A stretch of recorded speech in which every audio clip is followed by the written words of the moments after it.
You have a drug that can drop your A1C from, 7.5 to 6.5, 1 percentage point, so 7.5%, in 1 year. That's $1 billion drug, typically. We typically drop A1C by like 1 to 1.5% per month. And so we took these 50 patients with an average A1C of 9.6. 12 weeks later, they had an average A1C of 6.4. 49 out of the 50 were controlled. And so the people in my doctoral program were like, hey, maybe you do have something here.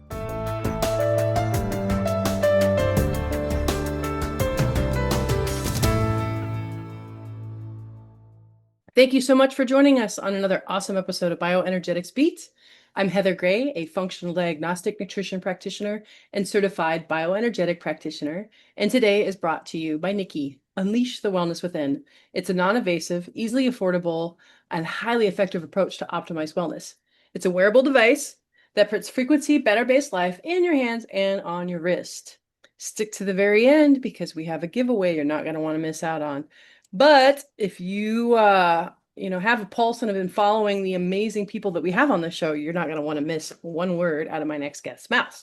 We're going to be talking about something very near and dear to our hearts, especially now that I live in Mexico and diabetes is so rampant. I think more rampant in Mexico, even in the United States. Coca-Cola is a big factor of that.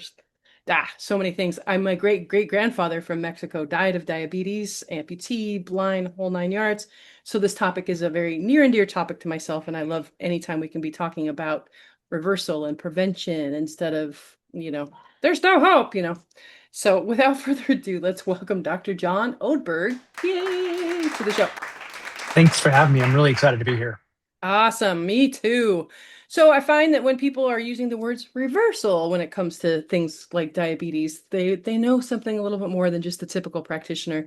And there's something behind that. There's usually some sort of pain to purpose story, right? Because even though you have doctor in front of your name, you're obviously saying something different than what the traditional Western med model is. That's not, you can't cure diabetes, you can only be on these medications for the rest of your life. So the fact that you've got reversal in there, I've got me intrigued. So tell us a little bit about your background and who are you and why are you talking about these things? Yeah, diabetes remission is what they're calling it at the NIH in the US now. And so it's an interesting problem, and we have a solution for it. And so this happened when my mother-in-law has type 2 diabetes, and she lives in a rural part of the country, and she's got a great doctor. And at the end of the day, she had a bad healthcare experience, and it sent her to the hospital for, 4 days. It was a totally avoidable hospital visit. It probably cost the insurance company $100,000 to have her in the hospital for those 4 days. And the insurance company was Medicare. So that means the taxpayer in the US paid $100,000 for a problem that could have been solved with like probably $2 of medicine, and like I got really angry. It's like, it wasn't easy. It wasn't fun. It wasn't great. And so I called my friends at USC and I said, I want to come back and I want to get a doctorate in social work in this particular case. And I want to solve the type 2 diabetes problem. And they were like, oh, that's so cute. Like, we've been trying to solve this for 80 years. Like, we'll take your money. I mean, they were much nicer than this. Like, we'll take your money, but you're not going to solve type 2 diabetes. So we had a pilot study, and we took 50 patients in a rural part of the country who were really sick. If you know A1C as a part of like how you measure blood glucose over the long term, the average, so your diabetes at 6.5 is where diabetes kicks in. These were people with like a 9.6. And so now you had an episode lately where you talked about GLP-1s. If you have a drug that can drop your A1C from, 7.5 to 6.5, 1 percentage point, so 7.5%, in 1 year, that's $1 billion drug, typically. We typically drop A1C by like 1 to 1.5% per month. And so we took these 50 patients with an average A1C of 9.6. 12 weeks later, they had an average A1C of 6.4. 49 out of the 50 were controlled. One of them had an autoimmune problem. It was a highly exotic problem that required very specialized doctors to take care of. And we kept those people in control for, 2 years. And so the people in my doctoral program were like, hey, maybe you do have something here. And we just completed another study that we're getting hopefully published now, where we had 79 patients with an average A1C of 11. and we reduced it to less than 7.3 in 6 months. And we took 30% of the patients on insulin off of insulin for the rest of their life. We love getting people off of medicines. We really think that food is the best medicine. And but it takes a medical doctor, my partner, Dr. Dustin Williams. I'm a behavioral health doctor, so I've got a doctorate in social work. And we take people who work in what is a very difficult system, the healthcare system, the food system, the exercise.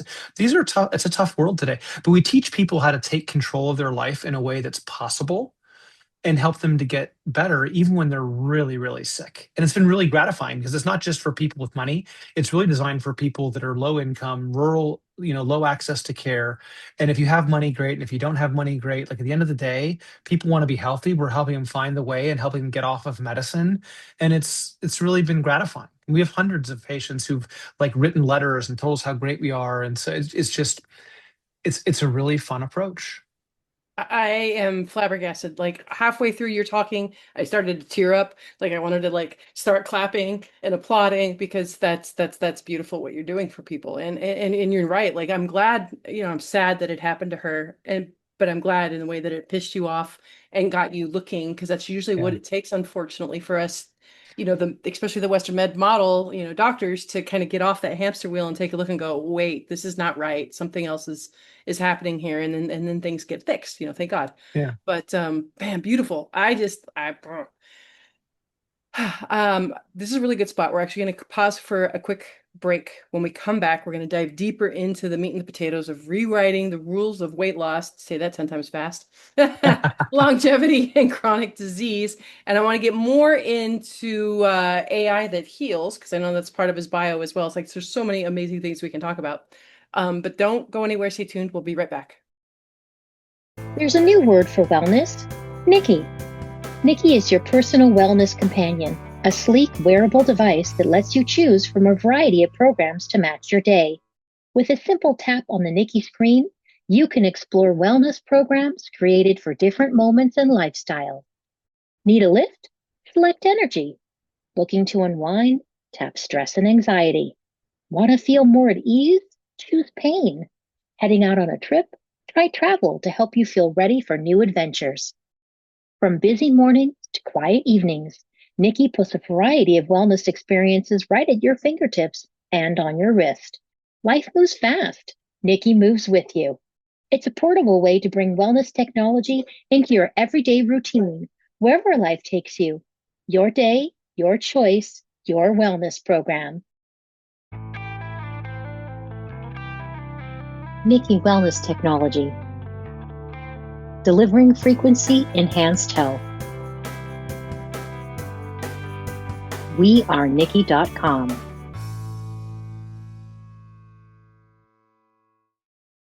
Awesome. Welcome back. Well, are you on the edge of your seats as much as I am to learn more about how he got this miraculous weight loss and the A1Cs to come down in such a short period of time without the use of GLPs? Like that's the part my brain's going, how did he do it? Because I've had my own history with weight up and down. Like I said, my great grandfather died of diabetes. So it's just, like I said, a conversation very near and dear, hits home. So I would love to learn a little bit more. Like, what is it that you did? How did you work with these people to get those kind of Yeah. results? We have all this great medicine in Western medicine. It's true. We have great medicines. We have great devices. We have great doctors. There's so many great, great, great, great, great. And so what I was really upset about was like, why isn't it working? Like it's working in the lab, it's working over here, it's working over. So if it's working in all these places, like the question I started with was like, well, why isn't it working? And I wanted to find an answer that worked. I wanted to find an answer that worked financially for the patient. It worked financially for the person paying the bill, for the insurance company. I wanted to find something that would work for the doctor. Like it had to work for everybody because if it doesn't work for everyone, it doesn't work. And so what I did is I broke down the entire experience for the patient, for the doctor, for the insurance company. I broke everything down. Like there was nothing that was like off the table in terms of what was going to be changed. And so we looked at all of the medicine, like all of the clinical medicine, all the clinical protocols. We looked at everything in behavioral health. So what are all the things in mental health and behavioral health that play a role in people taking medicine and people following through, like everything we looked at. And then we looked at all the things that are called like the social determinants of health. And we broke those into things that like are actionable by an individual and what things that are not actionable by an individual. We looked at the mental health things that people could impact directly immediately versus what couldn't be directly impacted immediately. And then we found a couple other variables that like aren't normally looked at. But then we took readiness for change and we laid that across the top of it. And we said, okay, what's the patient ready to change? And it's like radical incrementalism. And so we have patients, I tell these stories all the time. So if you heard me speak before, you've probably heard some of these stories. But like we had one patient who was like early stages of dementia. Their spouse could only get them to eat ice cream and drink chocolate milk. And they're like, and we're not changing any of that. And we're like, hey, no problem. Can we just change the flavor of ice cream or the brand? And they're like, sure. So we literally just changed ice cream as the first step. We had another patient that the only change they were willing to make at first was changing their coffee creamer. But that change was so important after 3 or 4 days that they were then really ready to make the next one little tiny change. Oh. And so it starts with medicine usually. So usually it's get people on the right medicines, the right dosage, and get them taking their medicine for the right reasons.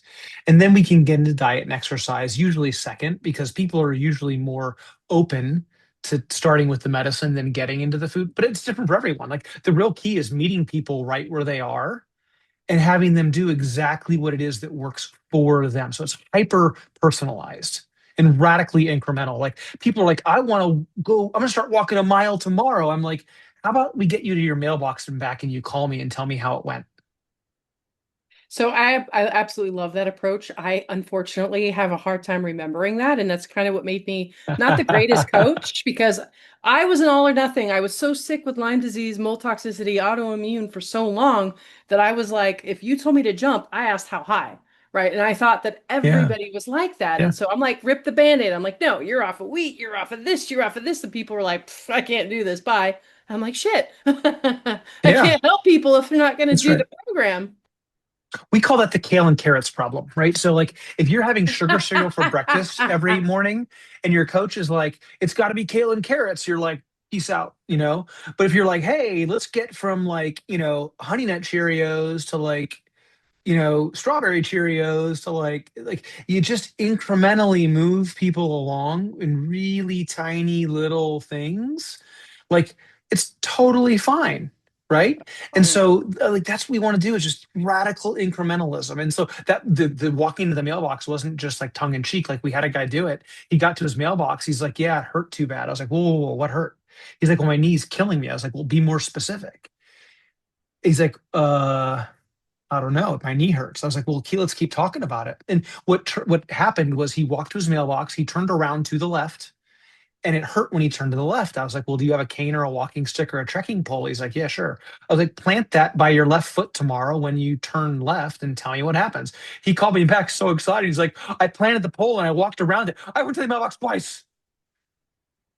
And it's like, high five. You shouldn't have done that. That's too much. But yeah, I was joking with him. It's like, Right. but it's like tiny little things. Like, how do we get people just moving a little bit? And again, with medicines, like sometimes we titrate medicine every 3 days if we have the right data and the data indicates that we should and all those things. But like it's like tiny little steps because we want people excited about what they're doing and we want to make it lifetime sustainable so they can take the minimum amount of medicine necessary. Sometimes no medicine. But No, kale and absolutely. carrots, from frosted flakes to kale and carrots isn't going to work. Well, actually, I don't promote a whole lot of kale anyway. It's really high in oxalates, and that's a whole nother conversation, kale. But so Maybe I'm I'm going to start calling it Brussels sprouts and carrots then. there we go, there we go. That's better. So I'm guessing with all the different the different I'm having brain fog all of a sudden, all the different ways that you looked at all the different things to come out with this program. I am guessing that's where the AI part comes into this because I was reading the next part of like your bio Yeah, AI that heals, not replaces, because for you to look through all the medicines and then all the behavioral blah blah blah and then all the this study and then this study and then be able to overlace yeah. them. I'm guessing you used AI to help with that. Would I be right? Tons of AI. Yeah, tons of AI. Like when we see a patient for the first time, we collect medical records from everywhere, all their doctors, any hospitalizations, all their pharmacies, all their mental health. Like we collect all of it. And then I joke with people, we do this really crazy thing. We read their chart before they see us. I mean, That is crazy. I mean, it's nuts. But in order to do that, you have to have ways of knowing what's important and what's not important, right? And so, like, if they got an owie in 1997, like, that's not necessarily going to be super helpful for today. But if they had labs 2 months ago, there probably are going to be some things that are really, really important in there. And so, our AI in that area is like, hey, here's the stuff that we're going to archive in their chart. Here's the stuff that may be important for you to look at and consider this, and here's the high priority stuff you need to know, and here's the data from those particular notes. And then we put it all together, and then when we work with other physicians, we're not a primary care practice in that way, we're not an endocrinology practice, we're not urgent care. Like, we fit in a place that nobody else is doing work right now. And so we tell these doctors, like, we're going to work with you the way you want to work with the patient. We'll be the glue in between. So we'll Mhm. send them all of the notes that they don't have time to actually read, and we'll put it in whatever format they want. And so for most doctors, they're like, send me the note, and we send it, like, just make sure it gets into my chart. But this is a program for physicians, designed by physicians. Like, we know that we've got to fit their workflow. And so we're not going to try to break their workflow. We're going to actually meet the physician where they are too, and help them. And the way that plays out in real time is like, hey, Dr. So-and-so, you said you had this rhythm for their medicines not working for the patient. Here's what we found out. Another doctor was doing something else you probably didn't know about. We put those two things together. Here's, we think, the right plan. What do you think? In almost every case, the doctor's like, yep, that's the right plan. We're like, great. When do you want to see him again? I want to see him every 3 months. Great. We'll make sure they show up. That's absolutely brilliant. And that was always such a big pet peeve of mine, going in to see my doctor. If I've only got 10 minutes with you, you're taking up 5 minutes just reading over my freaking chart. Like, why on earth didn't you do this before we met? So that way we could talk more about, how we're going to make this work and what, how to go further. But yeah. Yeah. Well, and in the defense of the physicians, like, it's not their, like, the system's set up that way. Like, it's not No, their fault. absolutely, Like, absolutely. As I said, it was just a frustration all oh around. Yeah. yeah, I went to a doctor recently, and I got I was trying to fix some skincare stuff, and they had like 4 prescriptions for me, and each one said apply to affected area, but they're talking about 4 different areas. I'm like, well, wait, what?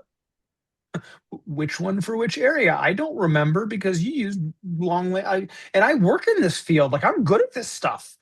And if I can't figure it out, right? Like, Right. Absolutely. man. And so, I had the same prescription deal at a pharmacy with a prescription. I was like, I've studied this problem at the doctoral level. If I can't figure this out, imagine my confused grandmother when she was 80, trying, like, so I have a lot of empathy for the physicians and the pharmacists. I have a lot of empathy for the patient. And so, like, I'm uninterested in, like, finding blame or saying, hey, the system's broken. I recognize all of that. I accept it. It's really a question of, how do we get the patient to accept agency and say, if I can consume my healthcare the way that I consume my iPhone, like, Mm. we're going to be in a much better world. Like, we're going to teach people how to consume things in a way that's healthy, where they can say, I want to be healthy. There are some things that I can control. I'm going to try to control those things, but I'm really going to be, like, understanding that things that burden me financially through time, if they burden me from an energy perspective or emotionally, I can just start reducing those burdens over time to make things really, work for me. And so that's what we're doing with patients. It's been really, again, super rewarding for us as providers. And it's working. That's incredible. And since we already got on the AI topic, why do most AI healthcare solutions fail and how is yours different?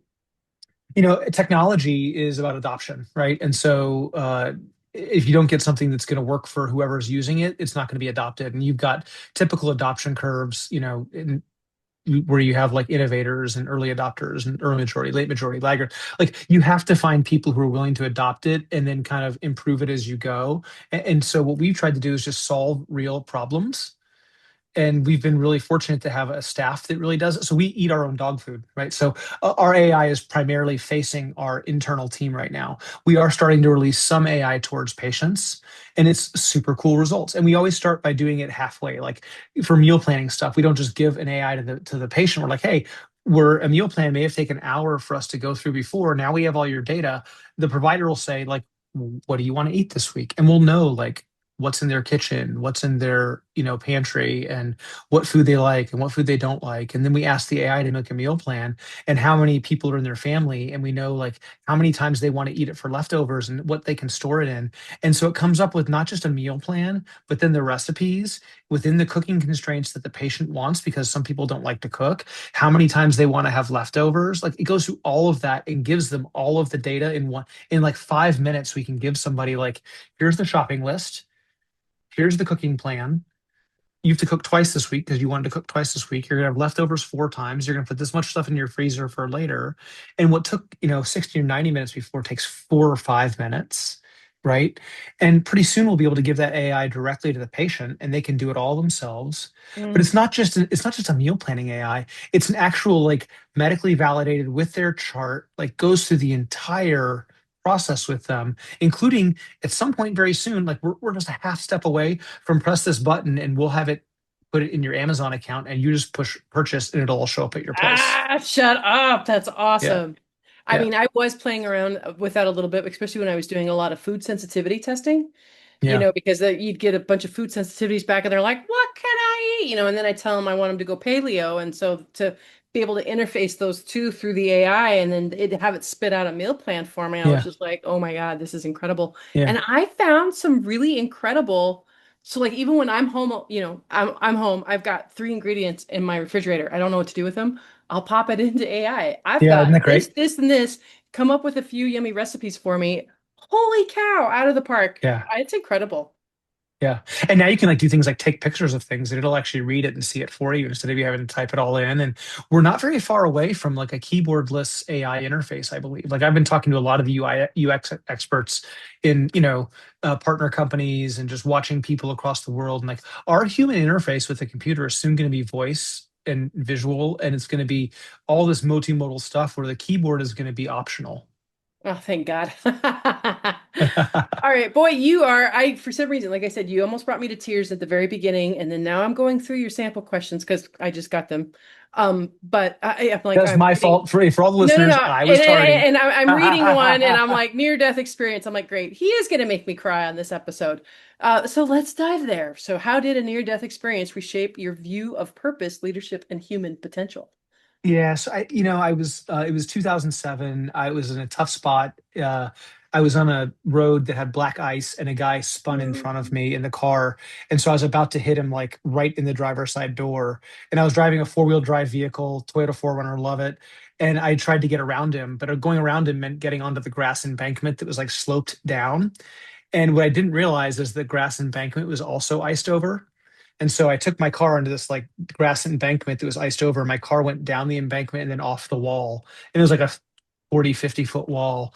And for anyone that doesn't know this, Toyota 4Runners are amazing cars. I still drive one today, but they don't fly.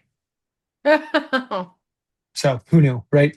And so I went off this wall, and it was I lost my dad when I was really young. I was 11 years old. My dad passed away, and so the one thought, I had two kids at the time, three now, and I just thought the only thought going over was like, please God, like I want to raise my kids. I didn't have a dad. I want my kids to have a dad.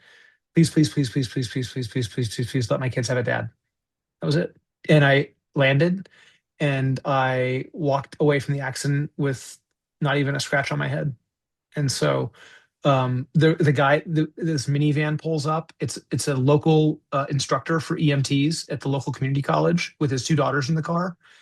And he pulls me out of the car, and I get out. Ambulance shows up, and they're like, "Hey."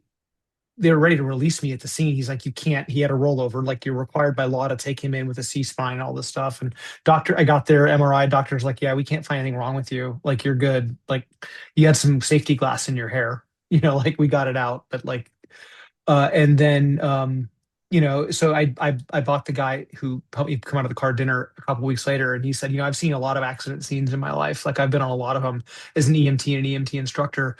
You should be dead. The fact that you're not dead, you should be definitely severely injured and not walking away. He's like, I don't know, like what the deal is, but like second lease on life. It's It's too bad that I record and speaker view and you couldn't see the look on my face through this whole story of just like shaking my head, disbelief, almost in tears. But no, I mean, that's beautiful. Obviously, you are meant to be here and to bring this beautiful message and do this beautiful work. You are meant to do higher things. So, and your Well, kids have that. here's the thing. I wasn't the easiest person to deal with. I might not be the easiest person to deal with today. I'm pretty intense, but what I really learned was that the transactional nature of my relationships before Wow. that moment changed entirely. I ended up in therapy. I had a lot of questions about the meaning of life. Like, there's a lot going on at that point in my life, and I really changed the way that I interact with people, personally and professionally. Like, my whole view on life took a pretty hard turn, and I'm really grateful for it because I have no regrets about my life even before the accident, but I don't love who I was before that as much as I appreciate who I am today. Like, I'm not as proud of that way of dealing with people. It's been a very hard shift, and so you'll see it all of my work relationships at the middle of it. So at the middle of the relationship in our diabetes practice is relationships, the relationship between the provider and the patient, right? That's such an important relationship. And the relationship between management and our employees, and the relationship, like in families and caregivers, like non-professional caregivers, like that relationship piece has become such an important part of not just professional performance, but also recognizing where you don't have to measure performance, just the human experience. Like, I was not tuned into that at all before that. And it really got me tuned into, like, that's an important part of life too. And it was a long time ago, but I'd say that it's been a really transformational experience. Can I get an amen? Ah, Dr. John. Anywho. Yeah. So last question, when we treat human behavior as the foundation of both healing and high performance, yeah, what happens? So break that question down just a little bit and then tell us the answer. Because yeah. We get two things in our life, right? Like, if you're human, there's only two things we can control. We control our thoughts and our actions. That's it. We can gain influence, we can try to influence other people, but at the end of the day, we control our thinking, we control our actions. That's all we get. And so if we want to be super high performance, one of the things we can do is let go of trying to control things we can't control, spend all of our energy controlling things that we can control, and then it becomes possible to start moving inside of a broken system.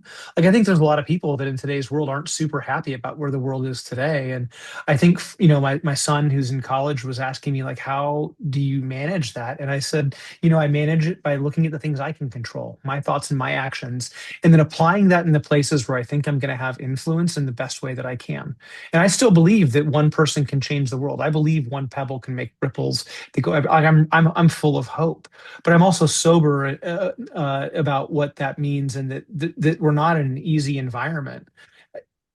And that's been true throughout history. And so I think that for me, I have just, at this point, hundreds and soon thousands of patient stories where someone's come in and said, I can do it. I can do it inside of an imperfect situation. And I'm okay with that. Like, and so to me, that's what that piece is all about, is what do we control? How do we control it well? And how we build the life that we're meant to have. And I think it's different for every person. Every person's on a different path, but we really embrace that. Absolutely. Beautifully said. Thank you so much. So we're coming to the end of the show and that shameless plug time of the show. So if people wanted to work with you, learn more, what are you've put out there, how can they get a hold of you? Yeah, come check us out at Persina.com. We'll have a book out later this year called The Persina Way or something like that. We haven't named it the book yet. We'll have a book out about all the behavior and medicine later this year. We do a podcast too called Tales of Abundance, where it's just stories of hope. So if people want to feel good, they can come listen to Stories of Hope at Tales of Abundance. I'm going to try and grab you for that show and bring you on so you can be a guest I on our was show just gonna too. say, I was like, Yeah. I would be great for that show. Yeah, totally. Like, well, like, you expect the invitation very soon, and it's I think, come check us out. Like, I'm on LinkedIn. I'm really easy to find. I'm super accessible. I like to think I'm approachable. Like, test me, see if I'm approachable for you. Tell me why you're there, because if you just like random connect with me on LinkedIn, I'm not going to do it. But if you're like, hey, I heard you on this podcast, like, I'll connect with you. Like, we'll connect. And so, I just, like, come join the vision. Like, come help us. Like, we're gonna fix this type 2 diabetes thing for sure. It's Oof, gonna happen in my lifetime. oh my gosh, absolutely. And so it is. So we'll find out all that information in the show notes. Also, while you're there, make sure to visit wearenikki.com/podcast and enter in BioBeats for 10% off your Nikki. And because we love our customers so much, the way we show appreciation is giving away a free Nikki device, as well as a 1-year membership to our wellness store once a month. So make sure to enter. Good luck. Like, share, subscribe, right? That's how we get this message out to the world, and we change one life after another, that ripple effect that Dr. John had talked about. Thank you for joining us, and have a healthy day. Thanks for having me. What is the wellness store, you ask? Let me tell you. Imagine a single place where every Nikki wellness program, present and future, are ready whenever you are. The Nikki Wellness Store turns that vision into reality, offering a membership that keeps you connected to the most complete library of wellness support programs we've ever created. One membership, infinite access. With a Nikki Wellness Store membership, unlimited access to the full Nikki Wellness library, automatic updates as new programs are released, the freedom to create personalized daily playlists on the Nikki Connect app, and we continually design new programs. Your membership will grow with you at no additional cost.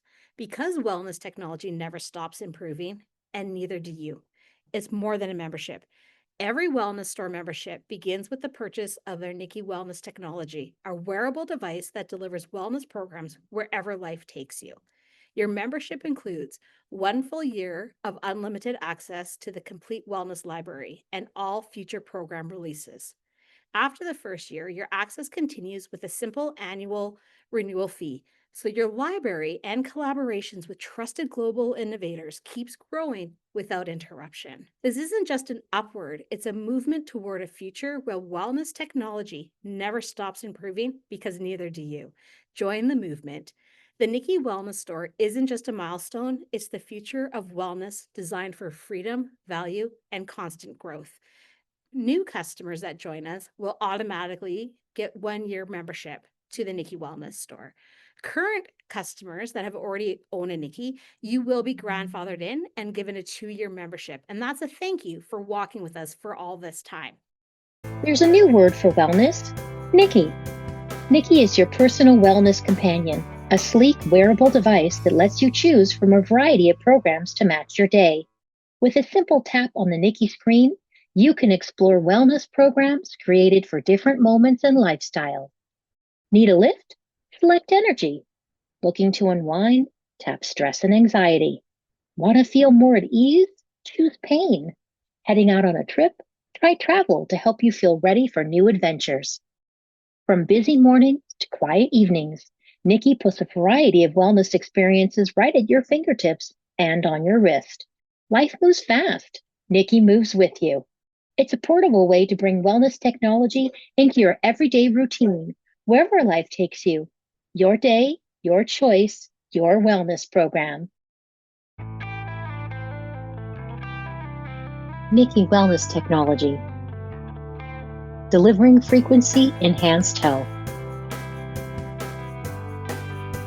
wearenikki.com.